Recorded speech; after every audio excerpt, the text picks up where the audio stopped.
بسم اللہ الرحمن الرحیم، السلام علیکم ورحمۃ اللہ وبرکاتہ۔ میرے پیارے پاکستانیوں، آپ دنیا میں جہاں کہیں آپ سب کو جشن آزادی مبارک۔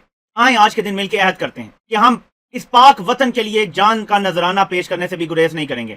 وقت آنے پہ ہم ہر حد سے گزر جائیں گے اس کا دفاع کرنے کے لیے، نظریاتی سرحدوں پر بھی، جغرافیائی سرحدوں پر بھی۔ پاکستان میں ہم نے رول آف لا قائم کرنا ہے، انصاف ہو تاکہ امیر اور غریب کے لیے برابر قانون ہو۔ اس ملک نے اسلام کا نمونہ بننا تھا۔ آئیں اپنا حصہ ڈالیں اس ملک کو اسلام کا وہ نمونہ بنانے کے لیے کہ یہ حقیقی معنوں میں اسلامی فلاحی ریاست بن سکے۔ میں اپنے حصے کی شمع جلانے کی کوشش کر رہا ہوں، آپ لوگ بھی اپنے اپنے حصے کی شمع ضرور جلائیں تاکہ ہم وہ پاکستان دیکھیں جس کا خواب علامہ اقبال نے دیکھا تھا، قائد اعظم محمد علی جناح نے ہر ممکن کوشش کی تھی، یہاں تک کہ اپنی جان تک گلا دی تھی انہوں نے۔ آج ان کے خواب کو تکمیل تک ہم نے پہنچانا ہے۔ یہ خواب ابھی ادھورا ہے، منزل ابھی ملی نہیں ہے۔ آئیں وعدہ کریں کہ سچ بولیں گے، کرپشن کو برا سمجھیں گے، دھوکہ نہیں دیں گے، ایمانداری کو اپنائیں گے، نا انصافی دیکھ کے چپ نہیں بیٹھیں گے بلکہ بولیں گے۔ یہ عہد ہم کریں گے تو پاکستان وہ عظیم ملک بنے گا جس کا خواب دیکھا گیا تھا۔ جہاں بھی رہیں خوش رہیں، ایک بار پھر جشن آزادی مبارک۔